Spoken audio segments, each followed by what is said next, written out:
Well, good afternoon, everybody. Welcome to our webinar this afternoon. It's great to have you with us. It's always great to have you at GIBS, even though today we're joining virtually. We have quite a jam-packed session in the next 45 minutes, a lot to cover and a lot of interesting discussions to have.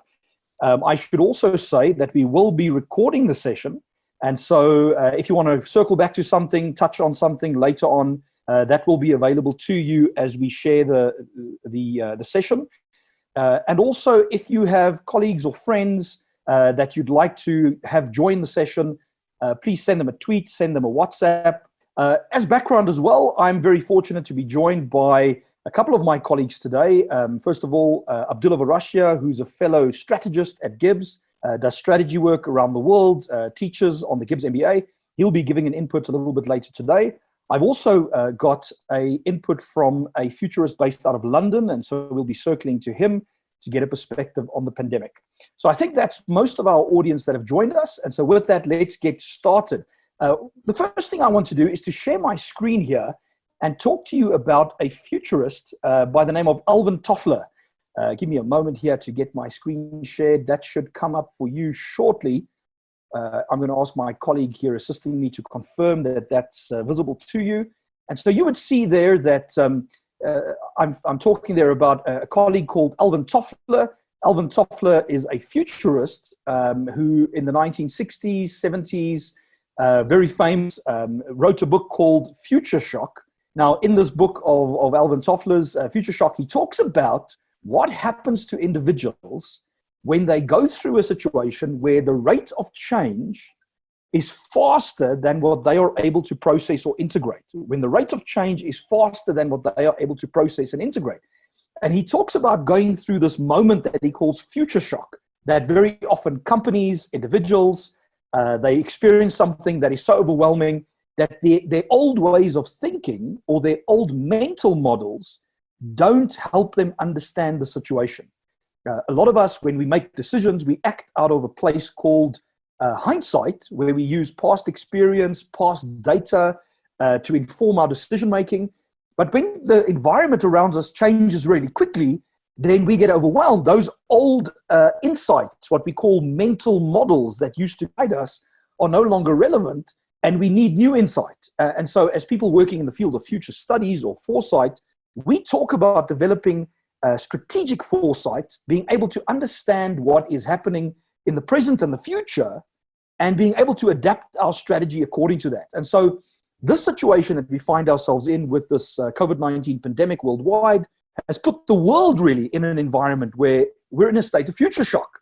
I look at the stock market, I look at political commentators, and they're all grappling with what are the alternative outcomes of this. No one is sure, very uncertain. And it's going to take some time for everyone to catch up to what's happened in the environment around them and to integrate these shocks and these impacts to their thinking. And so hopefully in the next 40 minutes or so, the information I'm going to share with you, the thinking we're going to do together will help you to cope with this rate of change, will help you to think about new implications, both at a country level as well as at a business level. And then, of course, we will look at that against the global backdrop of what does this mean for the global environment that we all work in. I want to start by saying that we will have an interactive part in the session. You will see there on your screen, I've put on a slide that talks about a platform called Menti. You'll see it there in the middle of your screen, menti.com, Menti. I want to encourage you to go to your cell phone. In your cell phone, on your browser, put in the word menti.com. And when you do that, it's going to ask you for a code. Now, you'll see there on the right-hand side, the code 723619. When you enter that code, that's going to allow you into an interactive portal where in a little while, we're going to be taking some questions and discussions. And we will be able to gather your views and get a consensus view of what all the participants think about some of these uncertainties that we're going to be dealing with. I'm going to take that code off the screen in a minute, but I'll leave it there for another second or two, menti.com. And let me also say, please make use of the comment section in Zoom for those who are in the room. And for those who are joining us via Facebook, please use the comment section there to pose questions. I'll talk to you about those questions in a few moments, and we're going to circle back to those questions and deal with those. I see we're up to 62 participants. That's really exciting. It's going to be wonderful to get a diverse range of views of everyone in the room. And so with that, let me start by diving into some of the data that I want to share with you before we get into our interactive discussion. The first set of data is going to be about the state of the pandemic globally. Now, a lot of you have been reading about the pandemic. You know what's going on around the world. But I want to take a few moments to really run through some of the main highlights of what's happening with this pandemic worldwide. You'll see that on the right-hand side on that slide, we're up to 479,000 cases. And so really multiplying over the last few days. Only about 21,000 deaths. Now, that's a really high number of deaths. And it's an absolute tragedy for those involved in this pandemic who are being affected by it. But it is a relatively small number when we put it in the context of a global population of previous pandemics where 10 or 20 million people died. And so there are really two possible outcomes here. The one is that this passes quite quickly, and we see that death rate staying quite low relative to historic pandemics.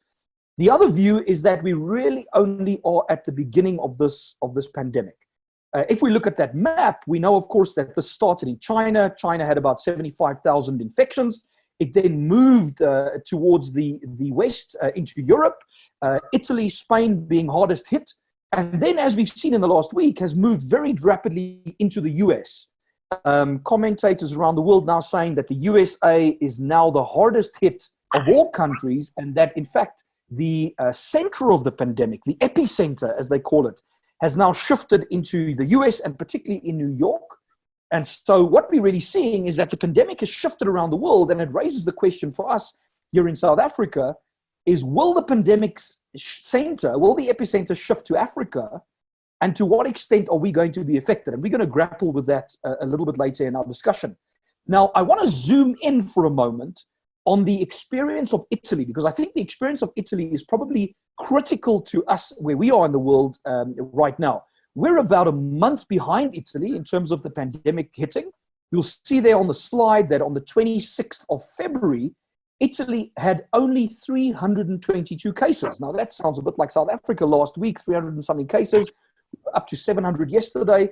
But within 1 week, in the case of Italy, we saw Italy go up to 2,000 cases. Now, that amounts to a 6 times multiplication of cases.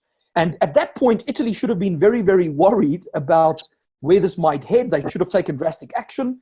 But sadly, the Italian population failed to respond to the pandemic in those early stages. Now, what are the implications of that for the country of Italy? What we see 1 week later is that Italy, or 2 weeks later, is that Italy had gone up to over 31,000 cases. What does that mean? It means that as that graph increases, they were multiplying the cases by 7 on a weekly basis. Now, if you multiply 10,000 by 7, you're up to 70,000, which is why Italy now is in an environment where the outbreak has gone way beyond the capacity of their health system to cope. And it's for this reason that President Ramaphosa and the leadership team have made the decision to put the country into lockdown, because we find ourselves in that window between 1,000 cases possibly and 2,000 cases. And to the extent that we're able to clamp down on that impact, we're able to prevent a widespread, large-scale spread of the pandemic.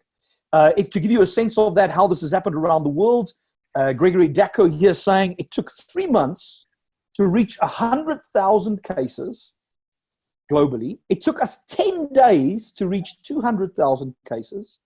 And it's taken us 4 days to reach 300,000 cases. So you don't have to be an epidemiologist. You don't have to be a statistician to understand that at the rate of that growth and at the angle of that acceleration, in 10 days from now, we might very likely be over 1 million cases because of that multiplication. Now, that is a crisis of epic proportions around the world, and we're going to get into the economic consequences of that crisis in a few moments. And let me encourage you once again, please post your comments in the comment section or your questions. Post them on Facebook. We're going to come back to those in a few minutes and look at them. So what can countries do about this pandemic? There's a great piece of research recently done out of the Imperial College London. Stephen Riley and a team there who are infectious disease scientists did a study it said, and I see a hand raised there. I'll come to you in a few minutes, Sebastian. It was said that this study really was what informed Boris Johnson's policy thinking to cause them to begin to lock down the UK. If you look at that graph, what they've done is they've said that if societies do nothing, in other words, in the top right-hand corner there, if they do nothing, that black line becomes the reality. What does that mean? It means that a country will need about 270 beds per 100,000 people in the population.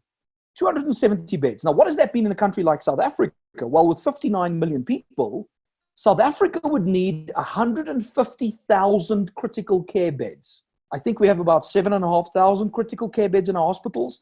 So the understanding is that if this spread across the population, we would need so many multiples the capacity that our health system is able to accommodate, that we would not be able to handle that. And as the health system gets pushed beyond its capacity, that would lead to a higher death rate. So we saw in China that only 2% of the population, or only 2% of those infected faced mortality. In Italy, currently, it's between 9 and 10%, because if you don't have the ventilators to treat the critical care patients, those critical care patients, of course, will succumb to the disease. And so what do countries do? If we have a combination of case isolation, with household quarantine, with closing of schools and universities, with home quarantine of those who are sick, we can bring that number down to about 70 cases per 100,000. Now, that is still, in the case of South Africa, would still require about 50,000 critical care beds, which is way beyond. That's like 8 times the capacity of our health system. And so that's absolutely not an alternative, not an option. And so it's for that reason that we have to take drastic and immediate action. Now, there is an example of a country that's done this really well. In the case of South Korea, we look at the South Korean containment. That blue line there represents South Korea going up to 8,000 cases in the early stages of the pandemic. And because of the measures that they took, they were able to bring their new infections down to under 100 new infections per day. What that means is every day, the number grows from 8,200 to 8,300, 8,400, but they avoid getting from 8,000 to 16,000 to 32,000, as has been the case in Italy. And so this is where South Africa finds itself at the moment. We are trying to do, and I'm going to skip ahead here to a slide for a minute, we're trying to do what they're calling flattening the curve, right? We're trying to ensure that the disease burden doesn't overwhelm the health system, and that we're able to flatten that curve over time to give the society time to cope with this pandemic. Now, the question, of course, on everyone's mind is, how risky is this? I mean, can I go outside? Can I go to the store? We know that the virus can live in the air for up to 2 hours. We know that the virus can live on metal or plastic for up to 2 days. And so, of course, going into public, engaging with other citizens is a health risk. But how risky is it? So again, we come back to the research. What this research here shows is that if you were in a country where there were 1 million cases of this virus, which is top left, and you went to a public meeting like a music festival with 100,000 people, you would have between a 90 and a 99% chance of getting this virus. So don't be going to music concerts or in Limpopo to church services with 1 million people, right? That's pushing the percentage probability of you getting this virus right to the top right corner. If, on the other hand, you stay in groups of less than 10 people and you're in an environment where less than 100 or less than 1,000 people have the virus, you have a 0.006% chance of contracting the virus. Now, how does that work practically? Well, it means that every time you multiply the size of the group by 10, or you multiply the size of the virus population, those infected, by 10, you are multiplying your risk of getting this virus by 10. And so what we're trying to do in South Africa from a policy point of view in the next 3 weeks is to limit the sizes of groups, limit the risk of that virus population growing, to limit the risk to the overall population. Now, of course, that is going to have dramatic implications for the economy, and we're going to explore that in a minute. In the case of the US, why is the US becoming the epicenter of the pandemic? Well, very simply, right at the time where the US was supposed to be intervening aggressively to limit population exposure and limit infection, they were dragging their feet, debating the severity of the virus. And the US went very quickly from 1,000 to 10,000. We now see the US at over 50,000 cases in 50 states. Now, that is not just a crisis for the US, it is a crisis for the globe, because the US represents about 40% of the global economy. So if you shut down the US, you're really shutting down almost half the global economy. You're having implications on China, on Europe, on Africa, and we're going to get into those economic implications in a minute. Now, why is this health crisis translated into an economic crisis? And I want to look at that before we get into some of the questions and comments that are coming through. Thank you for those. Keep posting them. We're going to get to those in a minute. Well, if you look at the system, starting there on the right-hand side with supply chain disruption, when this pandemic started in China and led to these infections, China had to shut down their manufacturing hub in Wuhan. In Hubei, they had to shut down the manufacturing hub, which led to a contraction in the supply side of the global economy. But what that supply side interruption did is it led to a lockdown and a slowdown, first a slowdown in Europe, then a lockdown in Europe, which led then to the collapse of the oil prices globally. Of course, the Saudis and the Russians were in a debate and a conflict in OPEC about oil prices and competition over supply and demand. And they've begun releasing increased numbers of quantities of oil to the market. But that combination of oil price decline and a sell-off in the markets has led to a combination of the disease burden increasing around the world, as well as the possibility in the orange there for a currency and fiscal crisis. So this health crisis is precipitating an economic crisis around the world. Now, the question that raises, not just for South Africa or Africa, but really around the world, is what are going to be the social and political fallout of the combination of the health, economic, and political crisis that this is likely to have? How does that play out? Now, as a scenario planner, we've done some work on this at GIBS. We got a group of people together, did a Delphi study to think about these uncertainties. We then modeled some of this in a scenario planning exercise. And what we are saying is really there are 4 different scenarios for South Africa, for Africa, and the world around this virus. The first scenario is what we call top left a storm in a teacup scenario. Now, storm in a teacup, you'll see there the uptick in the infection rate and then the decline and a very rapid recovery in the economy. To have a storm in a teacup scenario, you would have to limit the infections, but you would also have to have a very aggressive, large-scale, very effective societal response to prevent further infection. The difficulty, of course, is that in the short term, that would cause deep economic pain, but in the long term, you would have a very quick recovery because of that. Now, we think, given where things are in the US, Europe, and elsewhere, and increasingly in South Africa, we think that we're no longer in a storm in a teacup scenario. We think we've moved out of a storm in a teacup scenario, and we are now firmly moving into what we call a perfect storm scenario. I think the US, for instance, is headed into a perfect storm scenario.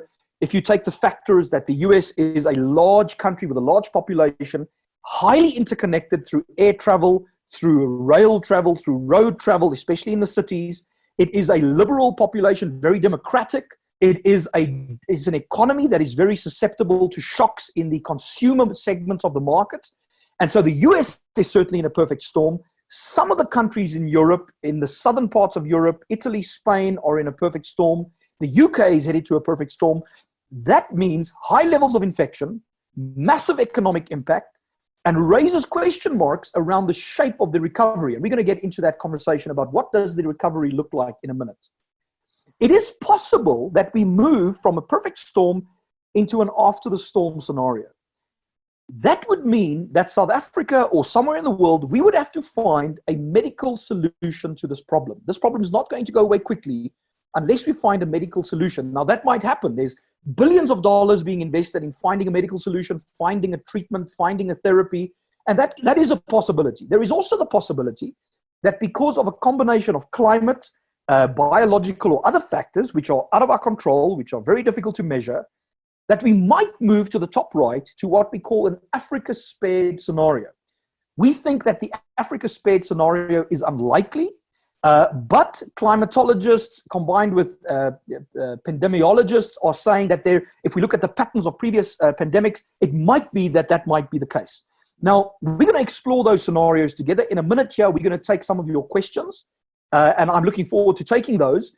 And so to set us up for that, I'm going to show you a short video clip of some of the economic impacts that are already making themselves felt through this pandemic. Let's have a listen to what Ben Bernanke, the former federal chair of the US Federal Reserve, had to say. Of course, he was the one who navigated the US through the global financial crisis.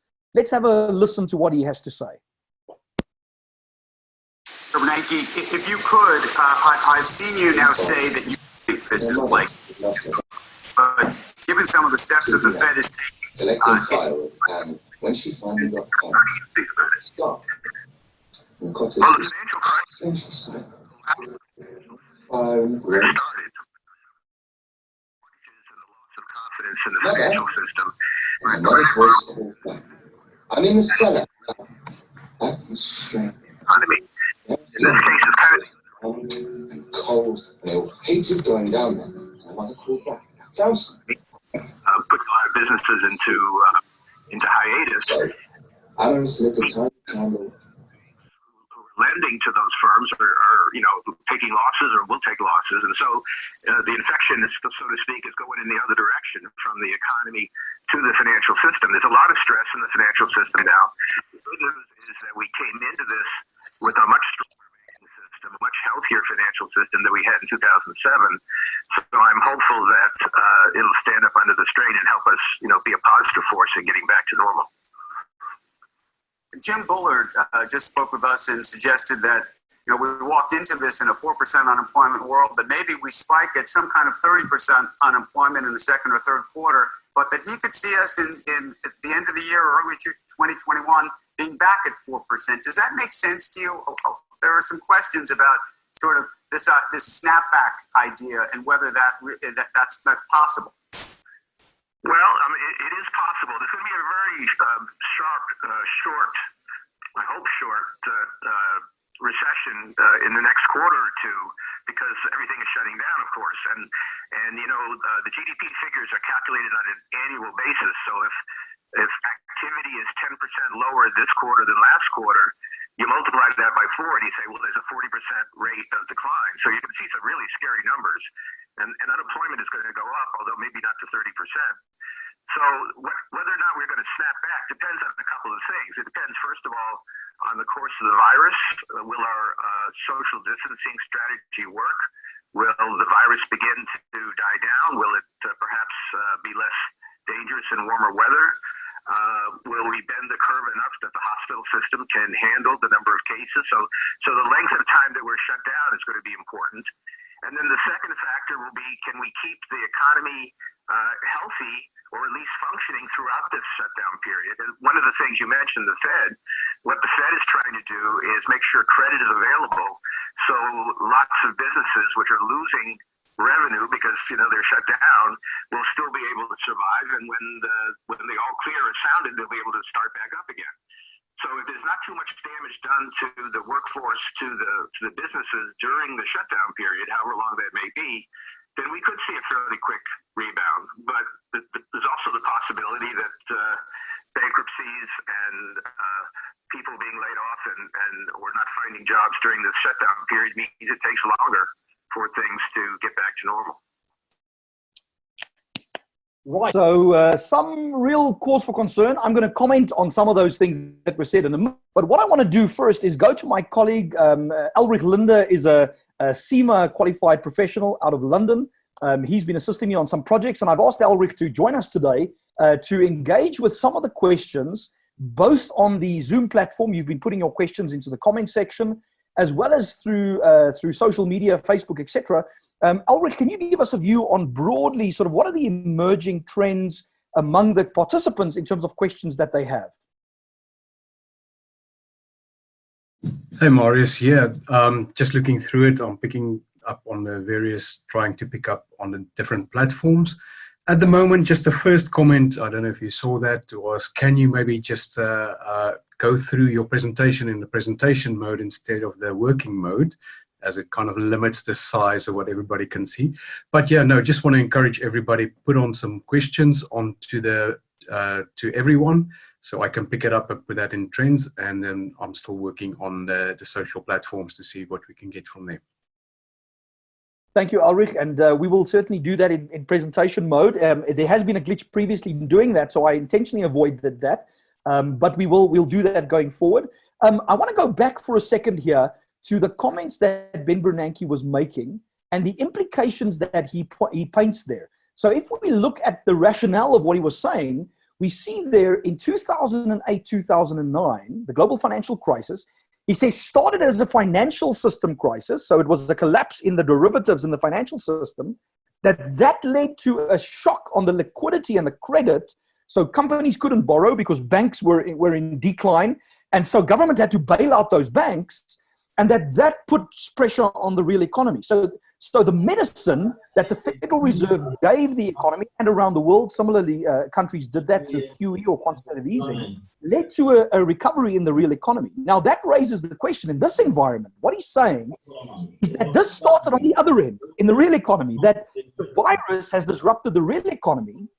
And the question is whether the real economy, after this shock, will be able to be activated quickly to come back to growth. And so this raises some real for us about what the impact is going to be on South Africa's economy. And I'm going to get into those numbers in a minute, and we're going to together explore what we think those impacts might be. What I'm going to ask you to do at this point is to go again with me to your cell phone, to menti.com. Some of you would have set that up already. And thank you for those who are muting. That just helps us with eliminating feedback. If you go with me to your cell phone to menti.com, you'll see there, menti.com is going to ask you for a code. The code there is 723619. And we're going to work on some of these questions together, because that will allow us to get what we call the wisdom of the crowd. So how this collective of participants think about this particular problem and what the implications of this problem will be, especially on the economy. So with that, what I'm going to do from my side is I'm going to share the Menti platform here, and that is going to allow us to work on these questions together. Now, I should say that I'm working with 4 of my colleagues as academics at the business school. You would know that we do research, and we're always looking for information and research that can help our constituency, in this case, business. And so this information that we're gathering will be totally confidential. There's no way of linking your name to your answer. So I encourage you to answer quite frankly. But in good practice, I'm going to ask you here to enter it with your consent. If you want to participate, enter your position or designation and your industry. And that will allow us, when we gather this information, to critically evaluate what the data really is telling us. And we're going to go through a series of questions very quickly that will give us a view of what your consensus view is as a community on the impact of this on the South African economy and beyond. I'm going to give you a few more seconds there. You'll see on the right-hand side of your screen, we've had 11 participants already entering their information. That's going to go up as we participate. And the answers of what we do are also going to evolve and transform as we participate. So we're up to 20. Ideally, we'd get up to 30, 40. Perhaps when we get to 40, we'll move to the next question. Thank you there. By way of observation, we've got an ex-CEO here from FMCG. We've got a BCM specialist in finance. We've got a director. We've got a site engineer in construction. We've got someone in business school from Schema Business School. Welcome, a risk manager. So really a lovely, diverse, and complex group of individuals. And that will give us a really rich perspective as we explore some of this data. We're up to 33 participants. In a moment here, I'm going to move to the next question. For those who are still joining us on that, look at the top there, menti.com. Use the code 723694. Now, what I'm going to do is move to the next question. The first question we're going to look at is, what have been the 3 most important steps that you have had to take as a company in this environment? Now, I'm going to pivot shortly to my colleague Abdullah Varachia that's going to talk us through some of his thoughts, what's top of mind for him around this crisis in business. But what have been the 3 most important steps you have had to take as a business leader, as an executive, in responding to this crisis? I'm going to give you a few moments there to respond to that question. And shortly, we're going to see some answers coming through on that. Again, if you have questions not related to this, please use the Zoom questions to do that, the Zoom comments. You please use Facebook comments to do that. We've got someone saying advertising. That's been interesting. So having to really push market development, business development at a time of crisis like this. Time-use communication. That's been absolutely critical. Communicating often, communicating clearly, communicating the information people need, working off-site. Massive amounts of people having to go off-site. You're having tech capacity to do that. Needing customer communication, so not just internal communication, but also customer-centric communication. The need for virtual office space, enabling remote working, digital engagement. That's going to come through, I'm sure, quite strongly. Very interesting. Safety of staff members to protect them. Communication again, funding security. That's a critical one. Can companies sustain themselves financially during this environment? As we're answering that, I'm going to ask Abdullah, if you'd like to unmute yourself, go ahead and give us a view of what you think the critical strategic issues are that companies will have to face. Go ahead. Thanks, thanks, Marius. I think from your presentation, I think it's now common cause from all of us that we're in a period of heightened and perhaps accelerated volatility and uncertainty. I think what the last month has demonstrated to many of us is that we are more interconnected than we've ever imagined. And I think that this concept of network effects that we often translated into the digital world translate way beyond that narrow definition, this ability to be able to look at the speed and acceleration of what we've covered. Marius, you opened with this, with Alvin Toffler and future shock. And Toffler speaks about the rate of change. I want to link that to strategy. And in the strategy world, we often talk about the fact that if the environment changes, so too must the strategy, right? So too must the interrelated choices we take as organizations, as business leaders, as individuals to respond to this environment. With that, I maybe want to touch on 5 immediate thoughts of strategy that come to mind that I think businesses must focus on in the next 90 days, in the immediate period. I think the first is that adaptability and agility remain fundamentals of disruption. Yes, your work, my work, our context, how we do things, and so much more has shifted. And I think we're going to have to shift too.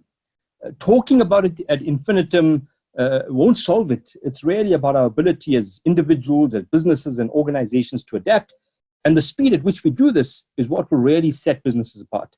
So I think businesses have to adapt quickly to this new normal. And firstly, we've got to make sense in terms of what does this new normal look like? What is the impact on my company, our organization? What's the impact on our sector in the market that we operate in? And then really create a battle plan to adjust. I think the second, and Marius, we've done quite a bit of work in the space, is you've got to identify scenarios for what this new normal could look like and then build very specific strategies for 3 or 4 potential scenarios. So really map it out and then look at what it feels like for your business. What does it mean for your operations, your staff, your clients, your brand, your channel, your value proposition, your business model? Number 3, I think liquidity is going to be critical over the next 90 to 180 days. I think we as business leaders have to pressure test P&L and liquidity regularly. We've got to really manage outflows tightly and collect cash as fast as possible, enhance the efficiencies in every part of our operation. Number 4, I think we've got to create psychological safety for staff and clients because everyone is going through a heightened period of uncertainty and difficulty. And so it's important for us as leaders to bring our staff along this journey to the choices and adjustments that we have to make, that have to be made. And I think what's important is to be visible in our communications. We've got to communicate regularly. Number 5, I think we've got to stabilize operations for this new normal. Operations in terms of how we communicate, the way in which we develop products and services, the way we connect with our clients. And then lastly, Marius, I think the question that I've been asked by many people over the last few weeks in all of the engagements I've had with companies and individuals is, will we go back to the way things were? Who knows, Marius? But I think what the last 4 weeks has taught me is that even in an era of digital disruption, where everyone for the last 3-4 years has been talking about the 4th industrial revolution, my view is that the human element trumps everything. I disagree with those who say that everything will move online and we're going to fundamentally shift that forever. What the last 4 weeks has demonstrated to me is that the success of companies and our future success lies in this interplay between digital and the social world. So yes, I yearn for a chat with my colleagues over a cup of my favorite coffee. I yearn for the chats I have with a security guard who's become a close friend of mine at GIBS, where we talk about Kaiser Chiefs. I yearn for the ability to provide a hug or shake a hand. And I think so many others on this call and across the world do the same. And I think what the last 4 weeks has taught me, and I think all of us, is this incredible value and privilege of this collective human strength and the ability to do things in this multisensory way. And I think we'll push to get back to that. And I think it really demonstrates the value of some of those elements. And in my view, I think in the medium term, I think brands will become even more heightened in terms of that human element. So those are some of my personal thoughts, Marius. Abdullah, thank you. Refreshing and inspirational as always. Lots of food for thought. Thank you for that. If you do have an additional question to Abdullah, pop it into the comment section. I'm sure he'll be watching that. And of course, we are recording this, so you can go back over that and look at some of those rich comments that Abdullah has made. I want to look for a minute here at what the impacts are going to be on the economy. We're, of course, all worried that this would have a large-scale, long-term impact. We are seeing, if we look there at that slide, that economist Mike Schuessler is saying that the JC already is down to 2009 levels as of a few days ago. However, we have seen in the last few days a slight recovery. As the recovery begins to come about in the US, that positive news starts to make its way through to South Africa. And we saw that, for instance, today in the JSE, currently up 1.8% overall in the all-share index. You'll see there the lion's share of that going to gold mining. But the more important observation is, if you look at the 90-day move, so the last 3 months, the JSE is still down 24%, right? So we need another 12 days of 5% growth, right, to get us back over that and into positive territory. It's a 30-day move is also down. So you can see the steepness of that curve. But the last 7 days really have started to show a recovery. Now, I don't think that recovery is going to last. Given the fact that we're only now heading into lockdown, I think that companies are going to begin hedging, going to move their liquid assets into safe havens. And so this will have a knock-on effect, not only in South Africa. We've looked at across Africa, what are the key economies that are vulnerable: Angola, Nigeria, Zambia, Egypt, not only of the lockdown and the disease, but also to the oil shock. And then what is the capacity of the health system in those countries? If you look at those red dots on the right-hand side, those are countries that have both a vulnerable economy as well as very limited bed capacity in their healthcare system. A shocking statistic, to give you a sense, is that in Zimbabwe at the moment, they only have 17 respirators in the entire healthcare system. The US is currently deploying 5 million respirators from the Pentagon storage into the country. And so we need to prevent this disease burden from becoming a social catastrophe, which would then have much bigger economic knock-on effects. If we bring that closer to home in South Africa, what I've put on the screen here on the left-hand side is a map of the city of Johannesburg in its broader region, the Gauteng city region. Those gray areas there are what we call the privately governed spaces. It's a fancy way of saying that's your security complex. That's the place you call home every night, right, where you lock yourself away. The rest of that city environment is where the majority of South Africans live. Now, on the right-hand side is that same map, but the red signifies parts of the city with a high-density population as well as exposure to crowded dwellings, a lack of flush toilets, lack of access to piped water, lack of healthcare facilities. That right-hand slide was used by a colleague of mine at UP to help the presidency think about where the high-risk areas are for this virus. Because what, of course, will happen is if it gets into an area that, it will dramatically impact those individuals much, much more than those in gated communities who are able to use soap and hand washing to protect themselves, who live far away as it is. And so not only does the crisis present economic challenges, but it starts to present a series of very concerning social and political consequences. And we're going to have to grapple with those. To help us think about those social and political consequences, I've asked a good friend and colleague of mine, a futurist in London, based in Oxford, Mel Fletcher, to give us a view on what this is going to do at the societal level. Let's have a listen to what Mel Fletcher has to say. Hi everybody, it's always a pleasure to invest in South Africa and Africa generally. My thanks to Marius and all the team at GIBS for this kind invitation. Socrates said that the life unexamined is not worth living. I want to reflect with you for a few minutes on how the COVID-19 situation might inform, challenge, and even strengthen our values. The current health situation provides a unique opportunity to think about the value of innovation. In times of national and international crisis, the people involved in the front line of the fight, in this case scientists and medicos, are inspired to find new solutions to pressing problems. But the rest of us can start to feel slightly redundant, especially if we're working exclusively from home. The lack of physical contact with colleagues and the camaraderie that brings can drain our sense of perspective. Meanwhile, we've got constant news reports focusing on a global problem, which can make our work and the problems it solves seem slightly insignificant. We may stop exploring opportunities for innovation. But the health crisis also presents us with challenges that are not directly health related. There are challenges with logistics, supply lines of medicine and foods, for example, the need for volunteers to help overworked health services. There are social challenges when it comes to helping the elderly, providing education, housing, and of course, helping people deal with sudden unemployment. So this is clearly not the time to retreat from problem solving in our work, in our private lives. Other problems will emerge in the coming weeks too.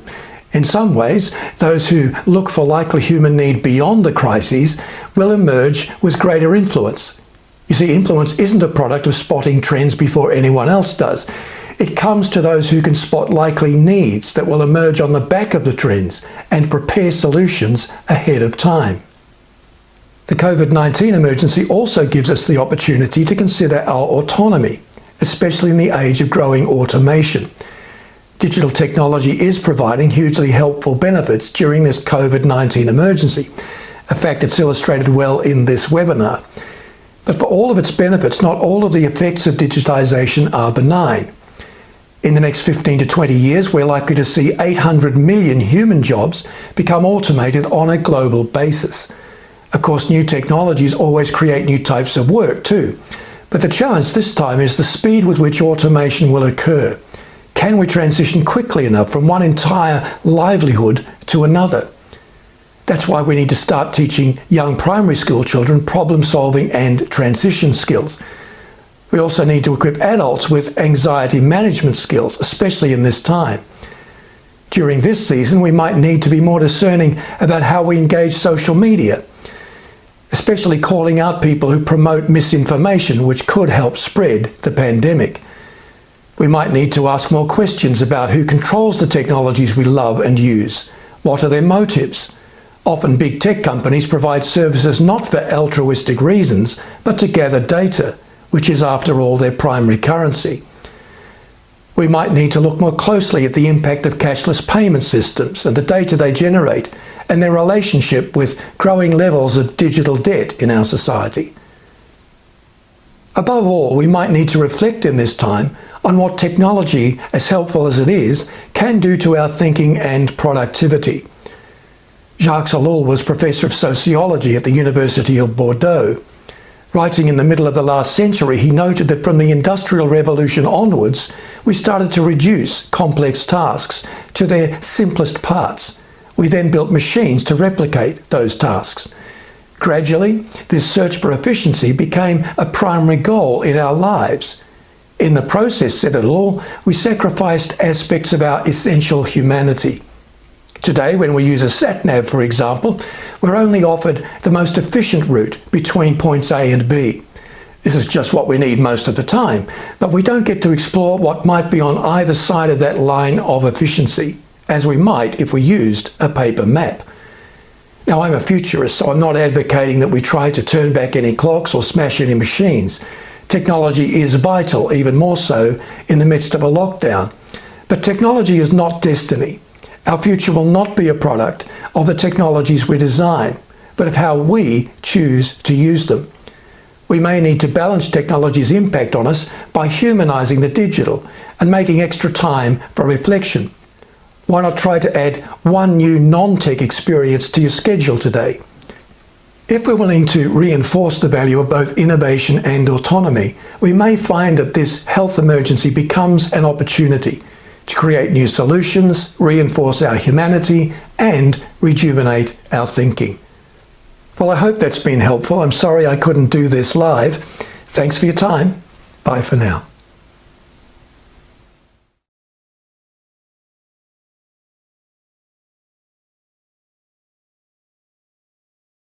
Always helpful, always thankful to Mel Fletcher for giving us his time investing in South Africa and contributing to GIBS. And so really what we're seeing is not just a health crisis or an economic crisis with uncertainty around how that plays out, but this is likely to have a fundamental impact in some instances on the fabric of society. We see in a country like Iran, for instance, many of the very senior people in the Iranian regime being affected, scores of them, actually a couple of dozen of them having died. This may very well lead to regime change in certain environments that might even happen in Africa. It also has political impacts. If we look at Germany, the sealing off of their borders, which has major political impacts around the politics of the EU, for instance. And then, of course, in China, around the question of what is the role of China in the world. We may very well see after this pandemic that companies change their supply chains to be coming from Asia or Southeast Asia to diversifying those around the world. And Africa, if we position ourselves from a manufacturing point of view, may very well stand to benefit from those changes. Now, I want to go back to my colleague here for a minute. Ulrich, do you have any questions that you want to share with us that may have come through the chat box? Others, let me circle to you quickly, Ulrich. Yes, Marius, I think two kind of trends coming out. The first one is, do you think that there will be any structural changes to the global economic landscape? And I think you just addressed that one. Tying in with that being, do you think that the short-term relief that the countries are giving will have an impact on the long-term structural challenge or changes? And then a second one would be, do you think that governments have sufficient agility to respond to these crises? Thank you, Ulrich. So great questions from what is a great audience. I do think that there'll be major structural changes to the global economy. I think that certain industries will be severely weakened, especially in the short term. And certain industries probably won't recover in the form that they were. You know, the airline industry has historically been an industry that is very dependent on government, prone to bailouts, etc. I think this will break the back of certain industries that will re-emerge in a very different form. I think fundamentally it is likely to reshape global geopolitics, as we've already said. And it's likely to change the way that the West thinks about exposure to China, not just at a medical level or a health level, but the overall exposure in their health systems, to this kind of singular supply chain type of globalization to which we've become accustomed. There's also, of course, the risk of countries and governments not having the fiscal capacity to deal with this crisis. And so I want to circle back. I know we're running out of time, but I want to circle back here to our Menti platform for a second. And if you want to work with me on this, I've asked the question there, what percentage impact will this have on emerging market currencies? Already we have some answers, some saying 20 to 40%, some saying 8%, some saying 15 to 20%, slow recovery. And as we work through these next three questions, we're going to get a view on what is that economic impact and how are we likely to see that play out in our businesses. So we've got there someone saying 15, someone saying 30. As you're answering those questions, I've done this exercise now with about 80 venture capitalists as well as fund managers, and I'll give you a view in a minute about what their view was. Some saying anarchy. I've never seen anarchy in the currency markets, but I guess that's possible. Again, someone saying ish. I think ish is becoming popular. And of course, as this word cloud changes, we're seeing where the emphasis is, where the majority of views lie around what this is likely to mean. Someone saying very innovative solutions. That's probably true. 30% seems to become the consensus view. We're up to 15 participants. We'll give time for another 10 or so to jump in and give us their view. Very interesting that the consensus view there is about 30. Now, that mirrors quite directly what the venture capitalists and fund managers said is about 30% impact on emerging market currencies. You can imagine what a 30% weaker a Turkish lira or even a Russian ruble might mean for those kinds of markets. And of course raises questions about what the prospects are of the Rand. The Rand already weakened somewhat, not quite that big an impact. But it also depends, of course, on the shape of the recovery. It might be that Africa is spared and then the emerging market currencies from our part of the world are less affected. But I think the consensus view is about 30%. The second question there, impact on South Africa's GDP. You can put a positive or a negative. I doubt anyone will say it will be positive. But what do we see as the negative or the positive growth rate implication for the GDP? Is it 1%? Is it 5%? Is it 20%? Let's see if we can come up with a consensus view from this astute group and get a view on what that might mean for us. Of course, negative comes through immediately, minus 1%. Someone says 8%. I'm not sure if they mean positive 8 or negative 8. We'll see as the consensus view emerges. Minus 1, minus 2, minus 3, minus 12% GDP. That's quite aggressive, short-term, disastrous. Of course, there is the trough going down in terms of negative growth, and then the rapid recovery, minus 10%, minus 2%. GDP is, of course, calculated annually, and so we'll see the recovery depending on when that is, if it's short-term, long-term. But I think the consensus view there is, of course, that it will be negative, very likely greater than 5%. As you're responding to that, I should say that in asking this of the 80 venture capitalists and fund managers, the view was about a 5% GDP decline. And so I think this group is a little bit more pessimistic, but certainly in that range, between 5-10% would be where the consensus view emerges. If we then ask which business sectors will be hardest hit, which business sectors will be hardest hit? Which industries, sectors do you think will be most affected by this? We already mentioned some of them, but it'd be interesting to see what your views are. Media, that's very interesting.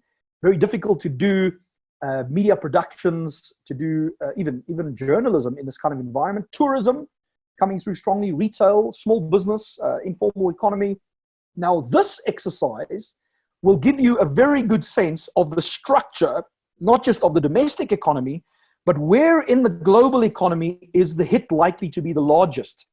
And we can start to see the emergence of a cluster there around tourism, travel, retail, hospitality, etc., luxury goods. As the crunch of cash flow to consumers becomes apparent, we can see there the shape of that impact. And if you have exposure and investment in those businesses, that's where you've got to think about Abdullah's comments about innovation and repositioning and how do we build businesses that can withstand this impact. Our next question there, and we'll come back to this data, I'll make sure to share it with you after our engagement. Which policies will government use to support the economy? And you can rank them by the ones you think are most likely to be used. Of course, we're already seeing some of these policies being implemented. Will we see debt repayment delays? Will we see helicopter money being dumped into the environment? Will we see the freezing of rates and taxes? Will we see industry bailouts? Let's have a look at what countries will do. Of course, this depends on whether the country has the financial capacity to do this. South Africa was, prior to the pandemic, already in a financial position of running at a deficit with large levels of sovereign debt, up to 95% if you take the SOEs and the municipalities with that. And so very little capacity to respond to this, really looking to the private sector and civil society to support, whereas the US is taking the route of just printing money in the Federal Reserve in that instance, but having the economy to back up that QE, as they call it, quantitative easing. So there's a consensus view emerging around debt repayment delays. Now that, of course, means that your credit gets extended for a period of months and that you pay that off eventually over time. Industry bailouts, where possible, freezing of rates. And so we can start to see the shape of what that policy intervention is likely to take. Businesses in your portfolio. Now, this might be at an individual level. It might be in the company you work or in the industry you work. Will businesses in your portfolio experience A, a cash crisis, B, a supply chain disruption, and C, a demand side collapse? And how strong will that be relative to the other? Will it be mostly a cash crisis, or mostly a supply chain disruption, or mostly a demand side collapse? How do you see this playing out for your business in terms of impacting your market, your cash flow, your ability to stay in business? How will this evolve? And so we're seeing there the emergence of a consensus view that says 8 out of 10 or 80% or 4 out of 5 people saying this is about a cash crisis. We need to find a way to restructure our cash flow. About half saying this is about a supply chain disruption in the short, medium term. Some saying it's about a demand side collapse. And so that might change. As the crisis evolves, you might go in your business from a cash crisis to a demand side collapse to a supply chain disruption, depending on how long this crisis bears itself out at the global level, at the regional level, and then at the domestic level. Then an important question, and we've got two more, and then we're going to begin to wrap up. I see we're almost on the hour, and you've all been great participants staying with us for this long. What shape will the recovery take? Will it be a V-shaped? Will it be a U-shaped? Or will it be a stagnant L-shaped recovery, which means that we go into the trough and it takes long to get out? What is the shape of that recovery? And again, I will share with you what my other research is showing. The dominant view there being it's a U-shaped or an L-shaped. Very few, if any, will believe in a V-shaped.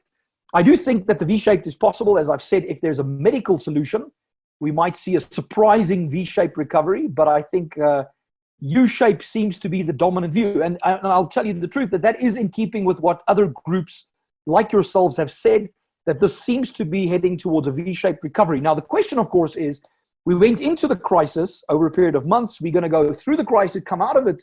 But what is the length of that U? What does the bottom of that U look like? Is it weeks? Is it months? Is it years? And so to answer that, what length of time do you expect the disruption to last? Over in a matter of weeks? Over in a matter of months? Or over years-long impact? What do you think is the shape of that U? As we participate in that, it's very interesting to see the shift in opinion. And I must say, other groups that I've worked with have, the view has been dominated by over a matter of months. And so this group in particular, feels a little bit more negative about the possibility of coming out of this crisis in the medium term. And that in and of itself is interesting. I'm going to skip a couple of questions here just in the interest of time. And that takes us then to this final question. What political effects do you expect in South Africa and abroad? Is this a crisis that is going to cause politics to fracture? Is it going to cause populism? Is it going to cause unity? Is it going to cause whatever you think? In some instances, you might think something more radical or something more mundane. Someone says alignment, socialism. So that's very interesting. We have seen governments intervening aggressively in the economy, being willing to pour money into the health system, into the economic system, really buying up large industries, government buying up those industries to try and support them. Someone says the potential for more unified citizenry, unity. That's great to see, a rise of populism, someone says. And so really a mixed bag of political outcomes that we see for South Africa and other countries. But I do see a theme emerging there around unity that is likely to affect us. And so with that as a background, I'm going to start wrapping up here. And to wrap us up, I want to take us to two more slides that I think tell a story not of the disease side and not of the economic side or the political side, but tell an interesting story about the social side of this crisis. If we go here back to our slide lastly, I found this coming out of Italy. This is very interesting. As the country ran out of beds and ran out of ventilators, I found this saying, this priest suffering from the coronavirus gave up his ventilator to give a younger patient an opportunity, and he passed on. His name was Don Barardelli, and I want to sort of say that we've done this webinar in his credit. He was 72 years old, and I think he demonstrates a kind of behavior in society that perhaps represents the solution to the virus, not just short-term, getting over the disease and getting through the economics, but maybe the only way we're really going to get out of this in good shape as a country and as a world is if we take on some of this attitude. And so with that, I'm going to leave you with one more video. This is a video that I found this morning that was wonderful and inspiring by some artists who are stuck in their houses here in South Africa who sent this video. I hope you enjoy the video, and I look forward to re-engaging with you shortly as we go through this together.